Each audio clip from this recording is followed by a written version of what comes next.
Amém, gente? Olha, estou muito feliz da gente poder estar reunido aqui como igreja. A gente está numa fase nova para nós, como igreja, com muita esperança daquilo que Jesus está fazendo no nosso meio, amém? Então eu queria fazer aqui em roda. Eu vou ficar sem microfone, pode? Você vai me ouvir? Pode ou não? Está gravando? Então tá bom. Então vou respeitar. Então abra sua Bíblia comigo em Mateus, capítulo 5. Hoje eu queria fazer de um jeito diferente para nós podermos participarmos também da palavra. E você pode perguntar, pode compartilhar também. Eu queria começar essa série de mensagens já de um jeito diferente. Amém? Então abra sua Bíblia aí, Mateus capítulo 5, versículo 13 ao 16. Quem aqui viu o nome da série de mensagens? E sabe? Fala aí para nós. Sal da terra e luz do mundo. Então fala aí para a pessoa que está do lado aí, ó. Sal da terra e luz do mundo. Então vamos lá, esse é o nosso tema dessa série de mensagens. Começa hoje e a gente vai alguns domingos aí falando sobre isso e meditando juntos. Abriu aí? Mateus capítulo 5, versículo 13 ao 16. Vamos ler? Versículo 13. Jesus está dizendo aqui, né? Letrinha vermelha. Vocês são o sal da terra.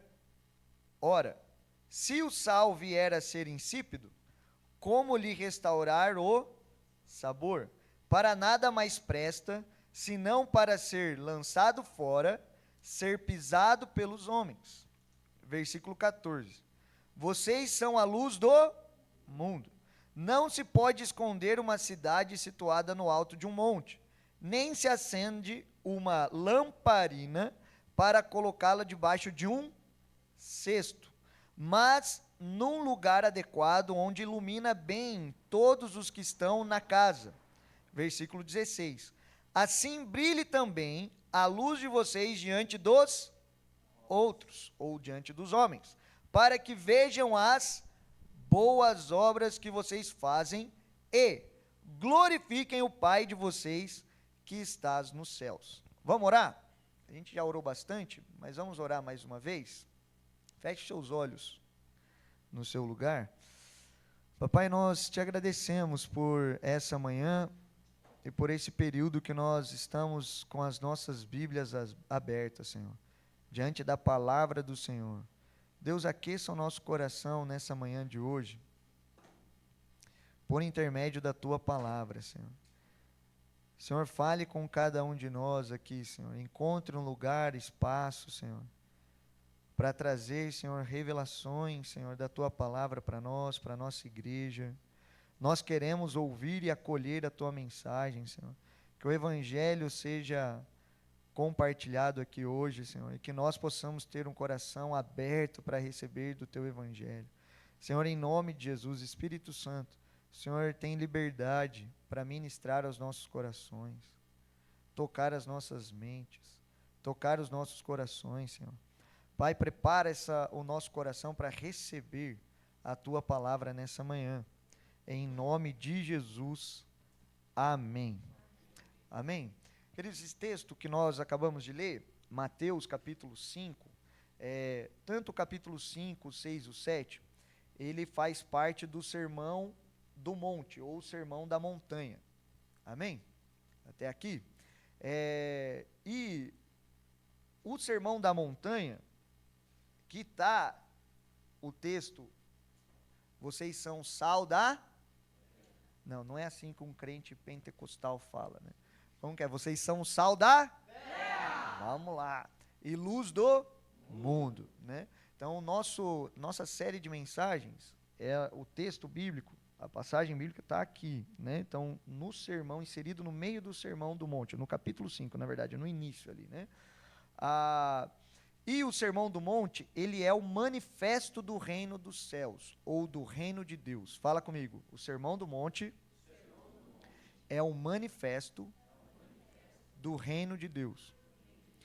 E o que é manifesto? Né? A palavra manifesto, ela significa uma declaração pública dos princípios, as intenções, os valores ou os objetivos. O manifesto, ele é um discurso, né, ou um documento através do qual um líder ou um grupo ou um movimento, ele torna público, né, ou ele mostra para as pessoas aquilo que ele acredita e como que funciona e o que ele pretende fazer a partir de então. E Jesus está fazendo isso agora na montanha. Esse é um dos maiores sermões de Jesus. Ele está dizendo agora, tornando público, né, aquilo que é a real intenção, os valores, os princípios, a sua declaração pública. A palavra manifesto, ela vem de manifestos, que significa aquilo que é claro, evidente, palpável, que se pode tocar com a mão. Ou seja, fazer um manifesto é tirar algo que estava na mente, o que estava no oculto, e trazer aquilo às claras para que todos entendam. Então, Jesus, ele é a luz do mundo. Amém? Jesus, ele afirma isso.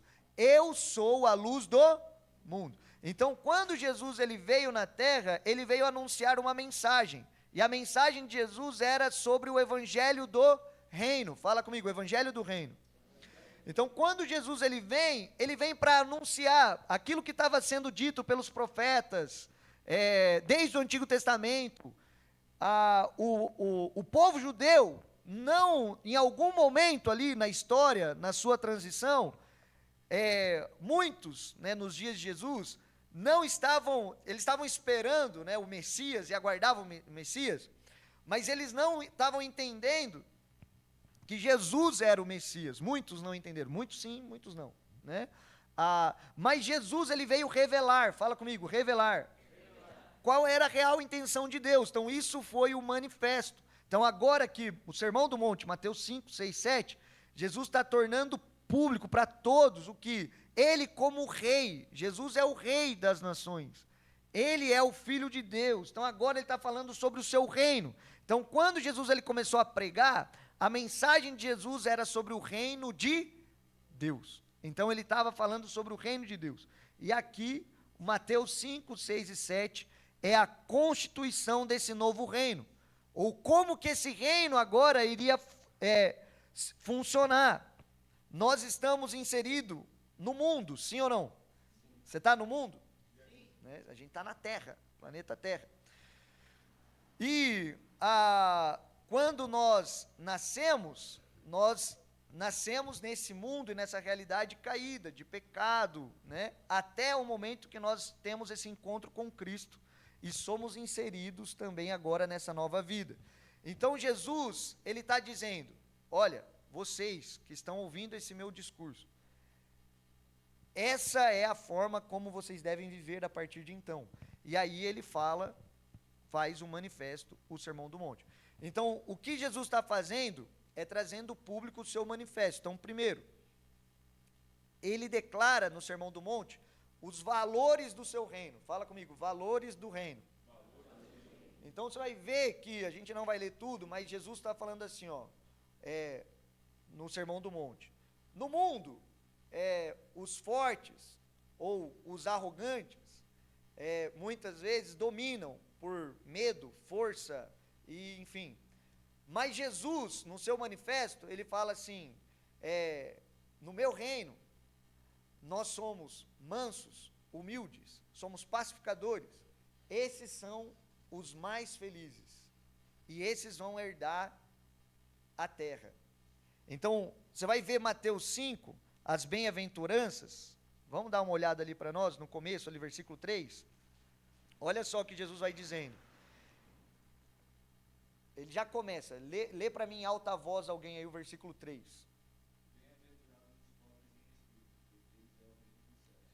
Bem-aventurados são quem? Os pobres de espírito. Querido, vamos lá, para mim, no reino dos homens, a palavra pobre é sinônimo de alegria? Hã? Quando alguém nasce querendo ser pobre no mundo dos homens? Sim ou não? Não. Jesus coloca, é o único líder mundial falando sobre isso. Jesus coloca a palavra pobreza e mais do que feliz, ou bem-aventurado, é mais do que feliz. Fala comigo, mais do que feliz. Jesus foi o único líder falando que pobre e mais do que feliz numa mesma frase. Ninguém, um bom coach, alguém que quer mobilizar a grande massa, nunca iria falar isso, juntar pobreza com mais do que feliz. Então Jesus está falando, olha, o meu reino é de ponta cabeça. O meu reino não é igual ao dos homens. Os homens pensam que por muito ter, eles vão ser muito felizes. Agora, no meu reino, mais feliz é aquele que se vê como um pobre de espírito. E a palavra pobre que Jesus começa aqui já revolucionando tudo, o discurso dele, o manifesto dele aqui já é revolucionário, porque a palavra pobre, no sentido original, é de mendicância, é de mendigo. Mendigo. Jesus está falando que no seu reino, mais do que felizes são os mendigos de espírito, porque deles são o reino dos queridos. Olha só. E aqui o mendigo de espírito, o que é isso, pastor? O mendigo de espírito é aquele que reconhece que ele em si, ele não tem nada. É uma pobreza de espírito.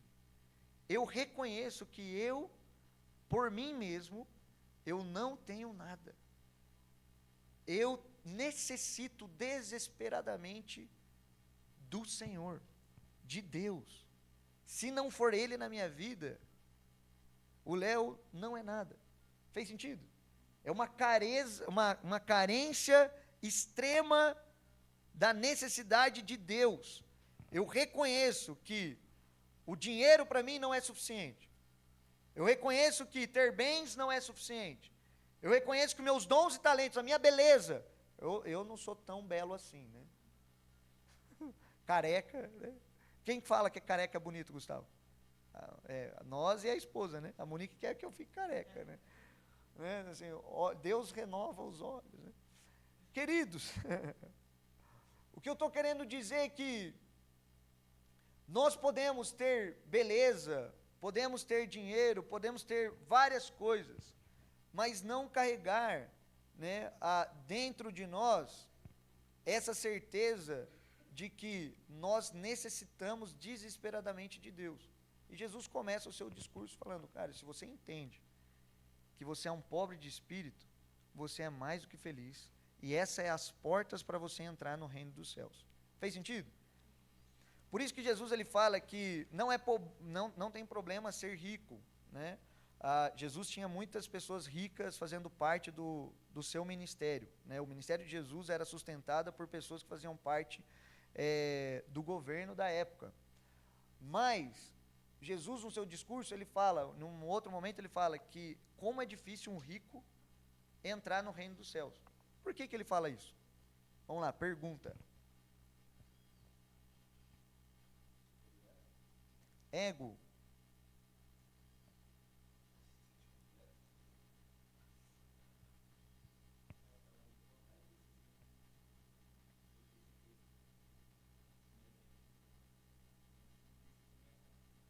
Por causa da autossuficiência.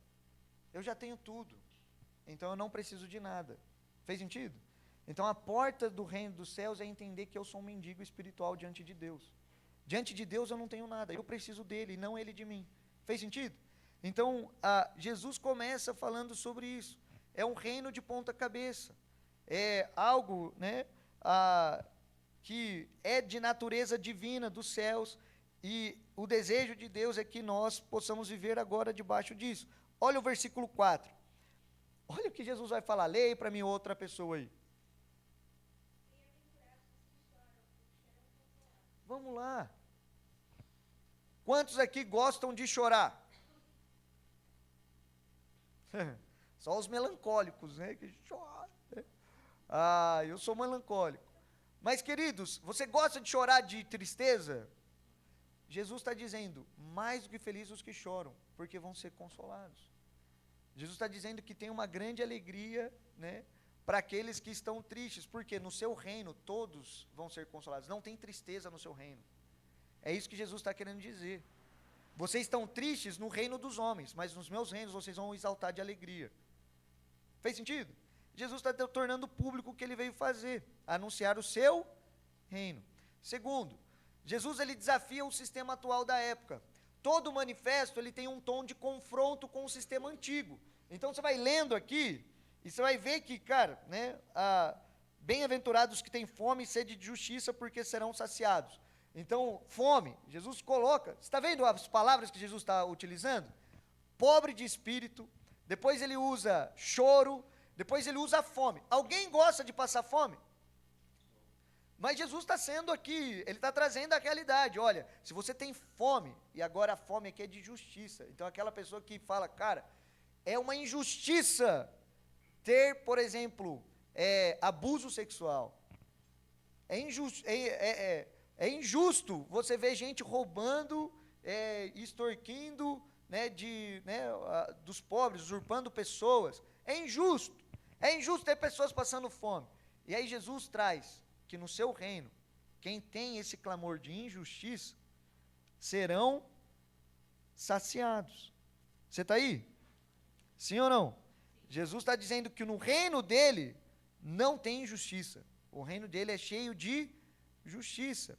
Então, ele está trazendo isso. Jesus, ele confronta a religiosidade mecânica dos fariseus. E ele vai dizendo assim, ouviste que foi dito? Eu, porém, vos digo. Então, Jesus vem trocando no seu manifesto. Então, ele define a identidade também dos cidadãos do seu reino. Então, é nesse momento que, no seu manifesto público, que Jesus ele vira para os seus discípulos, fala comigo, discípulos, e ele vai dizer o seguinte: as regras do meu governo são estas, e o papel de vocês na sociedade é ser o sal da terra e a luz do mundo.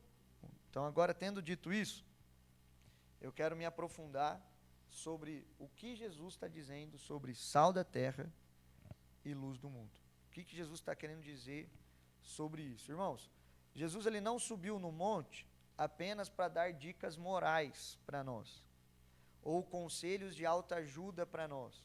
Jesus ele sobe no monte agora para trazer um pronunciamento oficial de um rei. É o rei Jesus falando com os seus súditos, falando com o seu povo, falando com aqueles que pertencem ao seu reino. Você está aqui comigo? Então, o Sermão do Monte é o manifesto de Jesus dizendo para a humanidade: o reino de Deus chegou no reino dos homens. E é com essa cultura, e é com este amor, não com a cultura dos homens, nem com o amor dos homens, mas é com esse tipo de amor, é com esse tipo de cultura, é com essa luz que nós vamos transformar a realidade do mundo. É isso que Jesus está dizendo. Você está aqui comigo? Quando Jesus ele chama os seus discípulos de sal e luz, Jesus está fazendo o que aqui? Ele está definindo identidade e vocação. Fala comigo, identidade e vocação da igreja no mundo. Então, esse discurso de Jesus fala bem-aventuranças e depois ele faz Mateus 5 aqui do 13 ao 16, sal da terra e luz do mundo. Jesus ele está falando sobre, ele define qual é a nossa identidade e qual é a nossa vocação como igreja no mundo. Aqui em Botucatu, eu e você, né, como que a gente deve se portar? Então, o primeiro ponto aqui da nossa mensagem que eu quero trazer hoje é ser sal da terra e luz do mundo é uma questão de identidade e não um esforço. E eu quero me aprofundar nisso.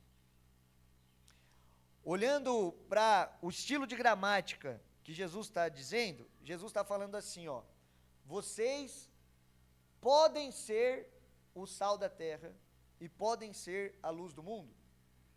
É assim que Jesus está falando? Como que Jesus está falando então? Vocês, então Jesus, ele está afirmando. Então não é uma questão de esforço, é uma questão de você é. A partir do momento que você entregou a sua vida para Jesus, quantos aqui já entregaram a sua vida para Jesus? Você entregou mesmo? Então quando nós entregamos, nós nos tornamos cidadãos do reino de Deus. Então, a identidade nossa de discípulo de Jesus, agora Jesus está dizendo, vocês são sal da terra, e vocês são a luz do mundo. Então, Jesus não disse que nós poderemos vir a ser sal, ou vir a ser luz, né, nem deu uma ordem dizendo, esforço, né, tem um esforço para você ser sal e ser luz. Não, ele diz, Jesus ele afirma, fala comigo, Jesus afirma, que nós já somos. Então, quando nós vivemos essa realidade, nós já somos sal da terra e a luz do mundo. E a questão, então, agora, não é se nós somos ou não sal e luz, mas sim se o nosso sal está salgando e se a nossa luz que nós carregamos, ela está brilhando. Esse é o ponto. A nossa identidade já foi definida por Cristo Jesus. E o nosso desafio, então, hoje, como igreja em Botucatu, no nosso tempo e na nossa geração, é a altura agora dessa identidade. Que quem nos deu? Quem que deu essa identidade? Jesus. Ele deu essa identidade para a igreja, para nós como discípulos, cidadãos do seu reino. Sal da terra e luz do mundo. Então, vocês são o sal da terra. Olha só o contexto histórico. Está comigo? No mundo antigo, o sal não era apenas um tempero barato, igual hoje, que a gente tem o salzinho lá na mesa no restaurante, né? Então tem lá na mesa o salzinho e tempera. Não é esse sal. No mundo antigo, e eu quero mergulhar e convidar você a mergulhar no contexto histórico aqui, o sal era um dos itens mais valiosos e essenciais para a sobrevivência humana. O valor do sal era tão grande que, para você ter uma ideia e mensurar, em certas culturas e épocas, como no Império Romano, quando Jesus veio, os soldados recebiam parte do seu pagamento em forma de sal. Cutuca a pessoa que está do seu lado. Fala assim para ela, o pagamento para um soldado em partes era sal. Então ele recebia em sal. Daí vem a origem a palavra salário. Você está comigo? Salário. Vem de receber um sal. Era algo valioso. Você está aqui comigo? Origem da palavra salário. Por que então, para que servia e como um sal era utilizado na época? Uma das primeiras funções, ou a principal função do sal, era preservação. Fala comigo, preservação. Então, naquele tempo não existia geladeira. Imagine você, dona de casa, você, dono de casa. Imagine lá, a gente não tem geladeira, Roberto. Não ia ter, como que a gente ia preservar os nossos alimentos? Na época não existia geladeira. Sim ou não? Não tinha. Então a única forma de impedir que uma carne ela apodrecesse era colocando sal, né? Então você salgava a carne, né? O sal ele desidrata a carne, ele mata as bactérias, né? Ali, né? Então uma das principais funções do sal era de preservação. Olhando para nós hoje sobre essa questão do sal, o mundo, sem Deus, ele está em decomposição espiritual e moral. A sociedade está indo de ladeira abaixo. Agora, qual é a nossa função como filhos de Deus e partes do reino de Deus agora em Botucatu e aqui nessa igreja? A igreja é o elemento que Deus espalha pelo mundo para retardar a corrupção moral, combater isso e trazer a preservação da vida de Deus. Você está aqui comigo? Uma das nossas funções, quando Jesus está dizendo, vocês são o sal da terra, ele está dizendo que a igreja tem uma função de preservar a pureza, preservar os valores do reino de Deus. Você está aqui comigo? Preservação, guardar o mundo, sal. Outra função do sal era dar o sabor. O sal, ele realça o sabor das coisas. Então nós, como cristãos, né, como cidadãos do reino de Deus, precisamos trazer o sabor para o meio da sociedade. O sabor da graça, o sabor da alegria, o sabor da verdade de Deus no meio da sociedade insípida e muitas vezes sem esperança. Às vezes no meio da sociedade você tem essa falta de tempero, né? Essa falta de esperança. E nós como igreja, nós temos a função de restaurar o sabor das coisas, de mostrar como deveria ser. Fez sentido? Sim ou não? Restaurar o sabor, segunda função do sal. A terceira função, e a gente olha para o sal, é de aliança e sacrifício. No Antigo Testamento, o sal era usado nos sacrifícios do templo, está lá em Levítico 2,13, como um símbolo da aliança de sal, né? Você colocava o sal também. E o sal, ele representava lealdade. O sal representava na aliança e o sacrifício, ele representava lealdade, representava pureza, era um pacto inquebrável com Deus. Então o sal tinha esse aspecto de apontar para uma aliança, apontar para o sacrifício, apontar para certo tipo de princípios. Você está aqui comigo? Então, como que um sal podia perder o seu sabor, ou se tornar insípido? Que Jesus está falando sobre, se o sal não salgar, para nada mais presta, a não ser lançado e pisado, né, pelos homens. Então, quimicamente, o sal, ele não pode perder o seu sabor, né, o sal que nós conhecemos. Mas o sal que era usado lá em Israel, ele não era o sal que nós temos hoje. Ele era um sal que vinha do Mar Morto. E esse sal, ele não era puro, era um sal misturado com gesso, né? Então ele tinha alguns pós e outros minerais, né? E se esse sal, ele fosse exposto à umidade, como a chuva, ele iria se dissolver, ele escorria, sobrando apenas um pó branco, que era um resíduo que não servia para nada. Fez sentido? Por isso que Jesus está dando essa ilustração. Então, aquele sal molhado, ele é um pó inútil jogado nos caminhos e estradas para matar as ervas daninhas, sendo literalmente pisado pelos homens. Então, querido, nós, no reino de Deus, quando nós somos cidadãos do reino de Deus, como discípulos, nós não podemos perder o nosso sabor. Muitas vezes nós estamos vivendo na terra e no nosso dia a dia, no meio da cultura, mas nós precisamos não nos misturar com isso, com as impurezas do mundo, sem perder a essência de Cristo, sem escorrer o sal da nossa vida. Você está aqui? Sem perder a visão correta, sem perder os atributos do reino de Deus, né?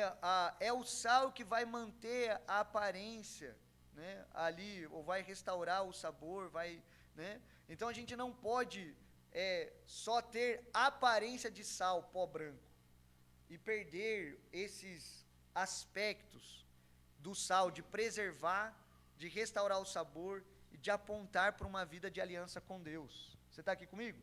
Sim ou não?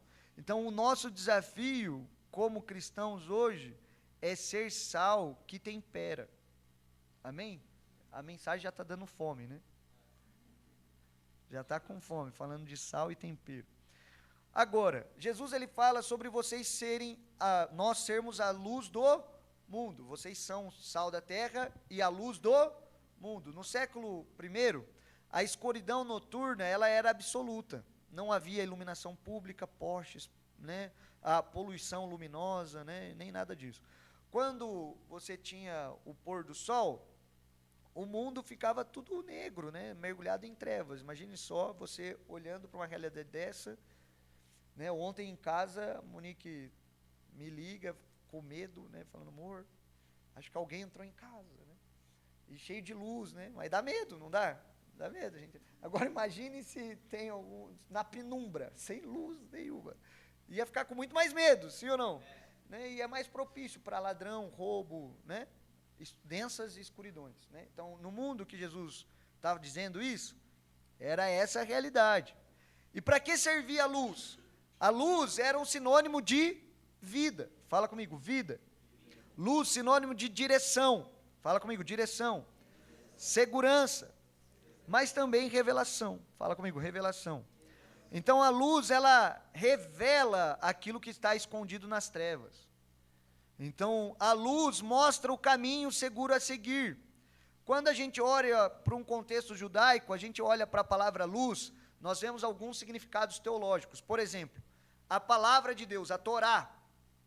O salmista dizia, Salmo 119, 105, lâmpada para os nossos pés e luz para os nossos caminhos, é a tua palavra, né?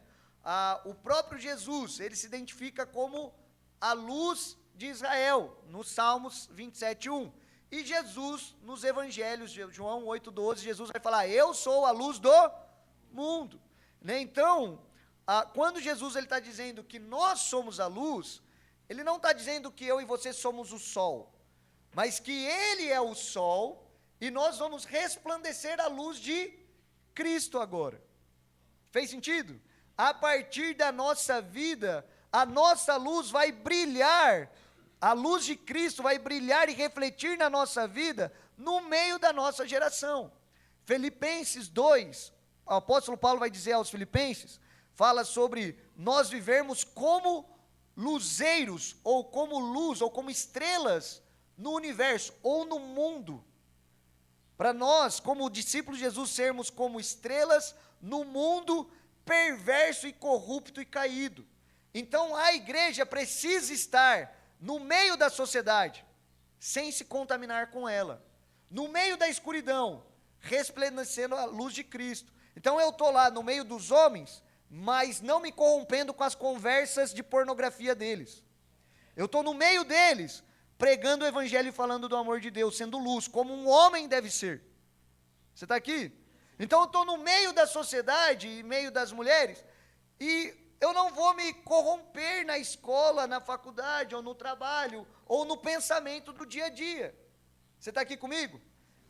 Os discípulos de Cristo, nós vamos carregar as marcas dele, o sal representando ali o sabor do mundo, mas a luz, brilhando a luz de Cristo no meio de uma geração corrupta e perversa.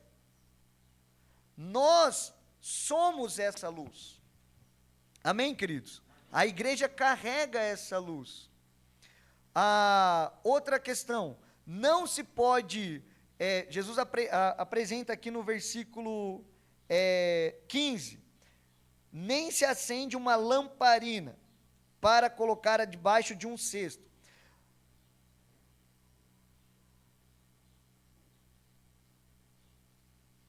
É isso. Não, no 14. Não se pode esconder uma cidade situada no alto de um monte, e nem se acende uma lamparina para colocar debaixo de um cesto.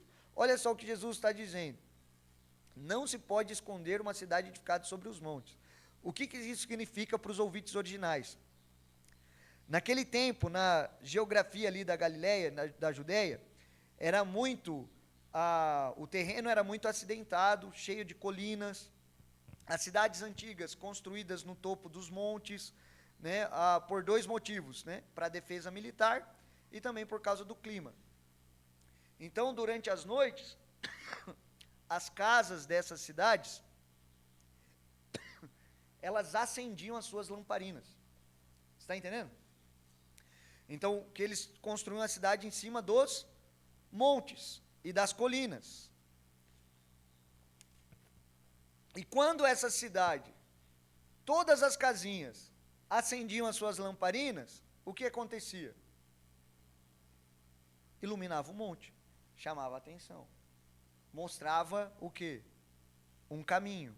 Imagine uma população nesse mundo de penumbra, né, no contexto da época, todas aquelas casas acendendo a luz. Agora você tem o quê? Uma cidade o quê? Iluminada. Quem está passando naquele contexto, sozinho, na estrada, de escuridão, um andarilho, um peregrino, vindo de algum outro povo, o que ia acontecer? Um local, cheguei num local seguro, tem esperança. Olha só, estou perdido aqui no meio não estou enxergando nada, não tenho nem mapa, mas a luz apontou, então eu tenho uma luz ali no fim do túnel, né? Ou uma luz em cima do monte, ali é a cidade. Então ali eu tenho um lugar, pensa, contexto da época, frio, à noite, sol durante o dia. A hora que tem um lugar aceso, o que isso vai apontar para mim? Um lugar de proteção, de cuidado, segurança. Alguém que olha ali, esperança a quilômetros de distância agora. Você está aqui comigo? Se tornando então um ponto de referência. Então, o que Jesus está dizendo aqui no Sermão do Monte para nós é que um discípulo de Jesus, ele não pode ser um agente secreto. É impossível. Então isso precisa levar a gente a uma reflexão da nossa vida. Se nós fazermos parte desse reino, não existe um cristianismo secreto e de imparcialidade ou de falta de expressão. Então Jesus está dizendo que o cristianismo secreto é impossível para nós. Não existe um discípulo que está escondido. A natureza da igreja é ser pública. É uma igreja que está pública, uma igreja visível. É uma igreja que serve como um ponto de referência, refúgio e abrigo para os peregrinos perdidos na escuridão desse mundo. Você está aqui comigo? Que as pessoas olhem para a nossa igreja, aqui, como casa de Deus, né, a tal ponto de falar, olha, aquele lugar eu posso me refugiar. Naquele lugar tem pessoas que buscam viver como Cristo e querem se tornar como Ele. É uma luz para mim, é uma luz para o meu casamento, é uma luz para a minha sexualidade. Eu estou tão perdido que eu não sei mais se eu sou homem ou se eu sou mulher. Mas eu estou vendo ali que tem um grupo de homens que, olha, eles são diferentes. Ali eu tenho um grupo de mulheres, nossa, olha, elas são diferentes. E eles estão apontando uma luz diferente. Eu quero fazer parte daquele povo.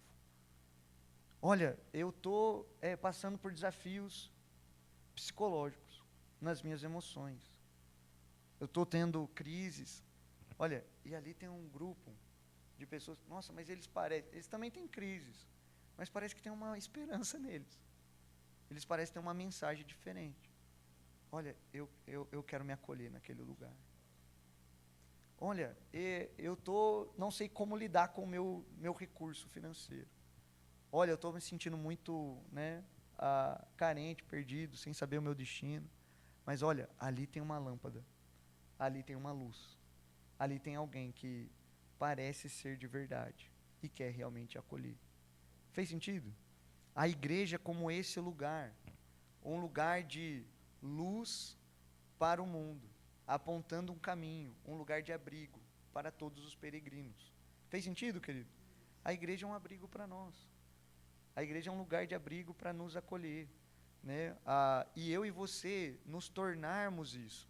nos tornarmos essa luz para o mundo. Amém?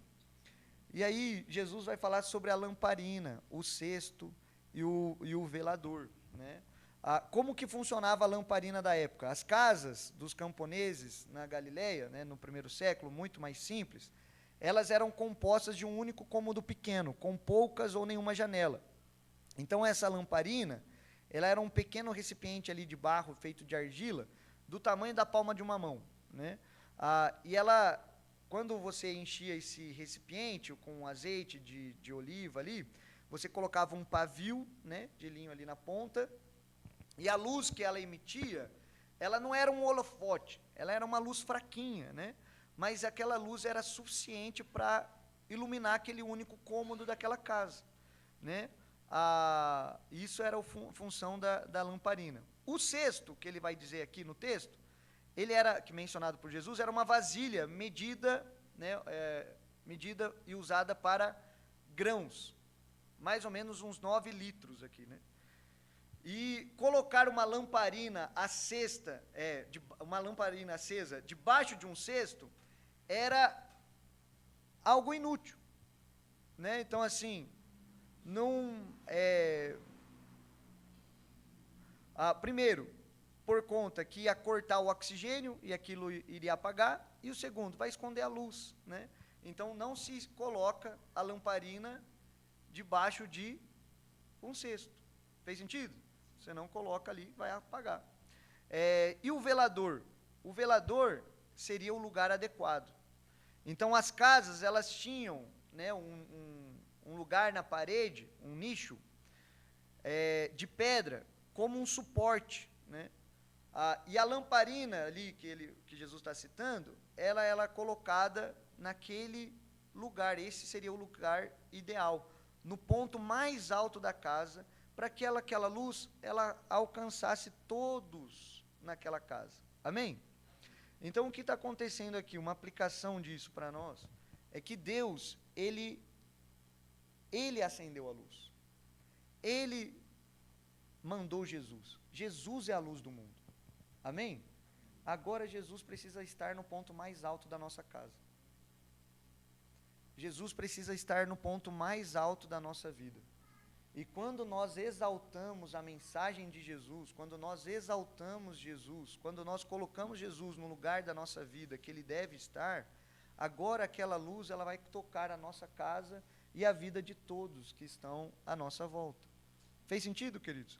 Então, a nossa vida, a nossa fé em Jesus, ela não é para ser escondida pela vergonha ou pelo medo, colocar o cesto, mas é para nós estarmos colocando Jesus, essa vida de Deus, nos lugares certos na nossa família, no nosso trabalho, na sociedade, para iluminar todos que estão à nossa volta, né?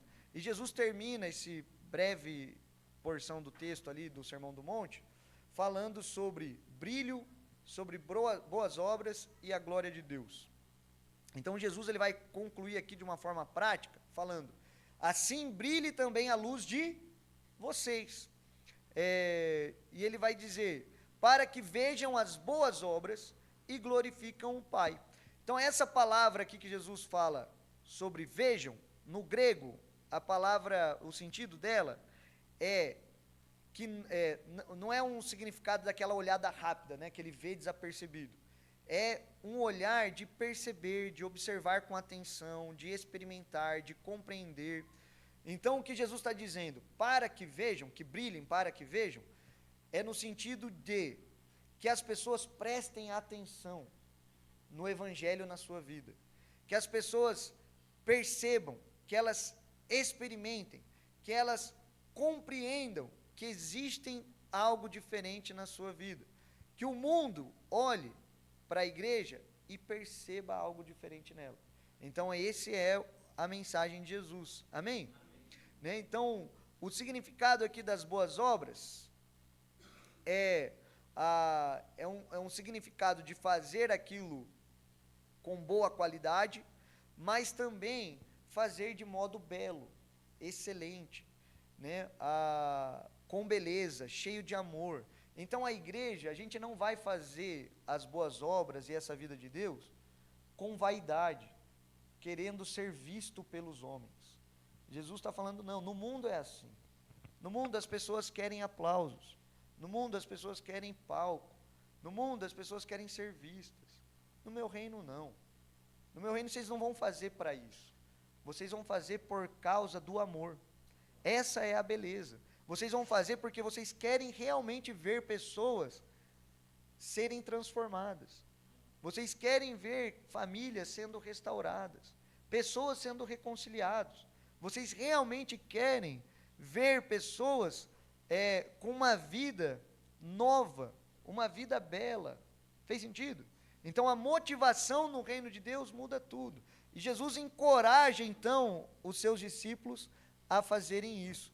Então esse é o sentido, né, da mensagem ali de Jesus sobre ser sal da terra e luz do mundo. É uma aplicação prática para nós.